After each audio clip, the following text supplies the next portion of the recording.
Alright guys, so some big progress was made. Right now I am currently putting the radius arm bushings in the front axle. I had to grind off some of the powder to get, it was super thick, it was laid super thick inside. So I had to trim off some of the powder. I don't think I'm going to do it for this side. I think I'm just really going to just hammer down and just try and get it to go in. I have all the bushings in the freezer, and I also am lubing them up with WD-40 when I put them in, and that seems to be working. It's a lot of pressure. I also ran into an issue where right here, when I would press these in, these two tabs would also bend in, and I thought I was actually going to break them off. Luckily I didn't. So what I ended up doing is I had two of these like spacers that I cut, and I put them in there, and that kept it from pinching the bushing and stopping it from going in. So I kept it out, and the bushing eventually just slid right in. And that's what I did for this side. But obviously I'm not going to run into that issue on this side because it's solid. So this is pretty thick shit. But I also have some big news on the F250 outside, because it is officially on its own weight in the rear. Look at that. So it is officially on its own weight. I threw I'm not using this rotor. It was just to see if everything cleared, because I didn't know if I put the dust shields on wrong. But I did. And I just threw that on there to see how I liked it. But it's on. It's holding its own weight. Stands are out. The axle needs to, if you look, the springs aren't perfectly straight up and down. So the axle needs to come this way a little bit, which I'll just extend all those bars a little bit. And then the pinion needs to rotate up a little bit. So all minor adjustments, all could be done. I'm just not doing it right now. But the cradle is fully bolted on. The bars are fully in. I had to take the overlays from the outside, put them on the inside, because I still need to order my overlays for the outside. Because I have to order overlays for the insides of all my other brackets.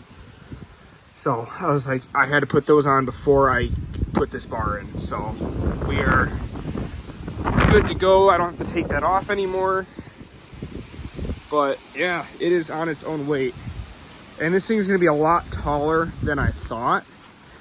So I need to raise this axle another 6 inches to be able to get my 46s under it. And I even loosened this. So I brought this, rotated this, I forget what it's called, but I threaded it up because it was down to like here. Threaded it up on both sides because it was a bitch to get that track bar in. And I was really hoping it would. Why is my door open? What the heck?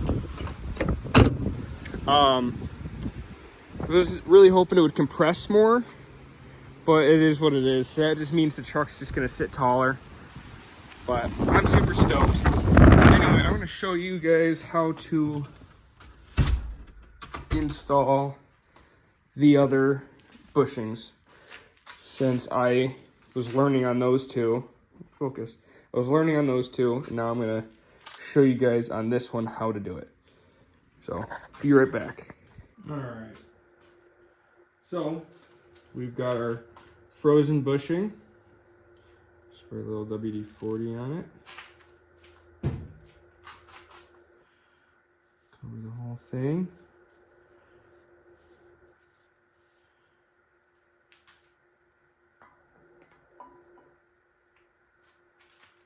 All right. Basically, what you do is take this threaded rod with one of these, black pipe or galvanized foot. I don't know. Honestly, I don't know what it's for. And I have 3 washers stacked on it. So, honestly, we're going to have to loosen this. Shove this through. Oh, that's a problem. This is too big. All right. So what I ended up doing is I ended up just hitting it in a little bit with the hammer to get it started. Luckily I have one of these laying around. It's for my 4-lane clevises, so it'll actually bolt like this up to it. So obviously the same size hole. And this will have to act as my spacer, or my flat flange.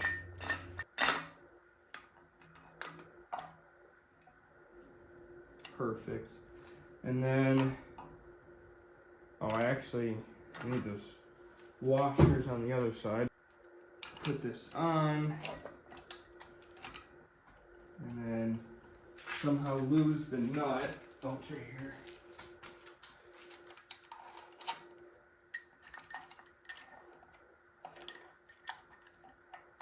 And now you want to make sure this is pretty straight.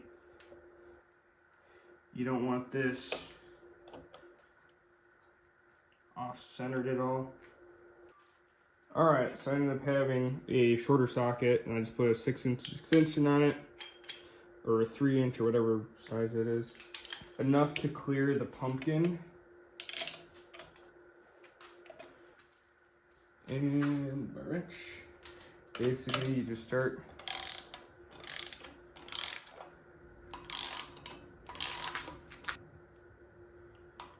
that does not seem to be working. It seems like it's just pushing the, yeah, it's just pushing the bushing. I need to push on this lip. All right, I just happen to have my clevises not built yet for some reason, and this is gonna work out perfect. So this is where like the 2-inch pipe goes around inside and you weld it in, and it is actually the perfect fit, and it hits the flanges and it's flush. Now basically all I have to do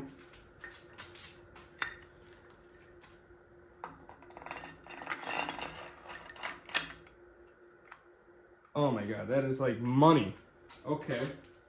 Now basically I put this back on. Now I grabbed 2-inch, whatever these are called. Get 1.5 inches, I'd say, and you might not run into that issue that I have. So for future reference, get 1.5 inches, not 2-inch. I thought you needed 2-inch, so that's what I got. All right, now we are ready to rock.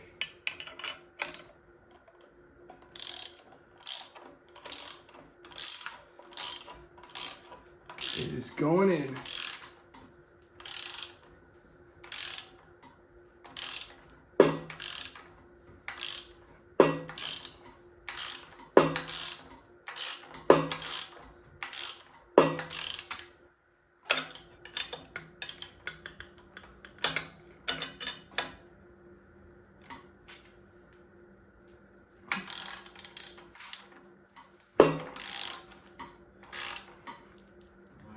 All right, so while this is going in, I ended up having to ditch that ratchet and putting a big breaker bar on this thing to be able to get it to go in. I just needed the extra leverage, but it's going, it's almost there. Now these do not get pushed in nearly as far as those, because these get pushed in to where they're flush.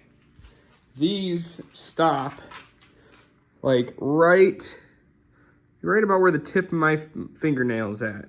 They don't go all the way in. And I don't know why, but they just don't. But anyway, I'm going to finish getting this going. My gimbal ended up dying, so I can't record it. All right, what's going on? So this is probably like a week later since I pressed in those bushings. So they're all done. The axle is actually not here. It's outside underneath the truck. So I'm going to kind of run you through really quick on what I have done. over the past couple days.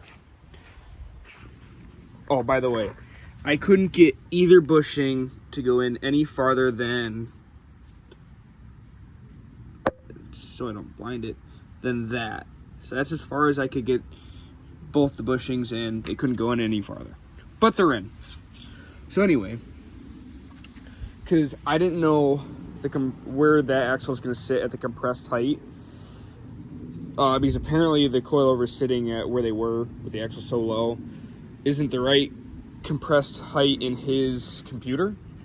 So anyway, I had to make a measurement from the center tube of the rear axle. And, let me backtrack a minute. So this pinhole to this pinhole, that's obviously where my coilovers mount, needed to be exactly 28.5 inches. And then from there, once I got the axle exactly 28.5 inches from that hole, I had to measure from the center of my tube down, which was, I think, like 19.5 inches. And then he goes, okay, just match the front axle to that. So I matched the front axle from the center of the tube down, and it was like pretty much exactly 20 inches. And he's like, all right, perfect. So this axle is sitting at the compressed ride height, theoretically. So then what I ended up doing after that is he needed me to put the knuckles on. So I threw the knuckles on. Here's the high steer knuckle. I had to throw on both my heims. Well, one heim on here. The other heim goes on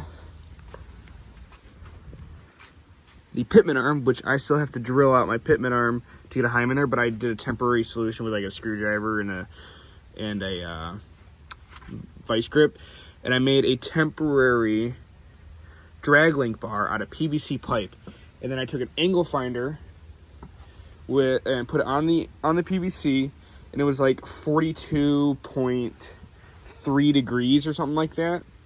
And I gave Nick that degree so that way he could design and build. Look at that fucking spider. He was not there yesterday, I tell you what. He could get the degree right for the track bar, which obviously bolts to right there. So, and then it's all going to be integrated into one piece where my cross member is also going to be my drop-down track bar bracket, and it's also going to bolt up to my coil buckets. Now, I don't know. So this being a 7.3, this is an 02. These 4 holes are for 6.0 coil buckets. These are for 7.3 shock mounts. Obviously, you can't have both. So basically, either or. Nick hasn't decided. He goes, we could do these, or we could do the 7.3 bolts. But it'll bolt into the factory holes, the coil buckets.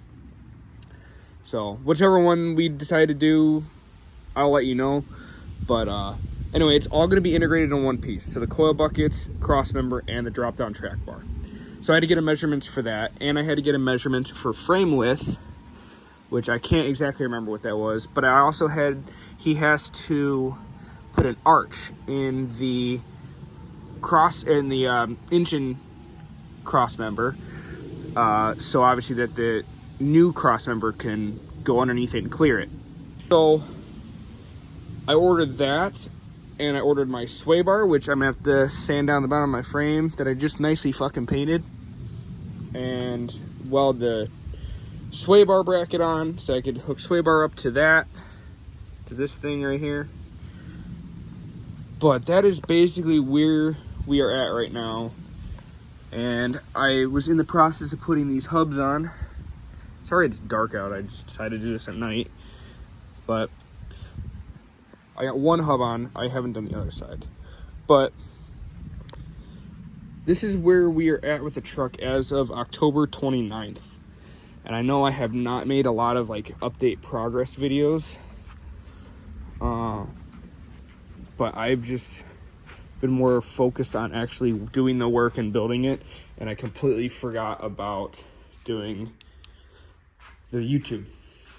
But I'm going to promise that I'm going to start making the proper videos for you guys to witness, so that way if you wanted to do this, you can. You're not going in blind like I did. So another thing I want to add is these dust shields I bought, even had them powder coated. This dust shield is the factory dust shield. Everywhere I look online for a 2006 F250, which is what those axles are out of, says use these dust shields.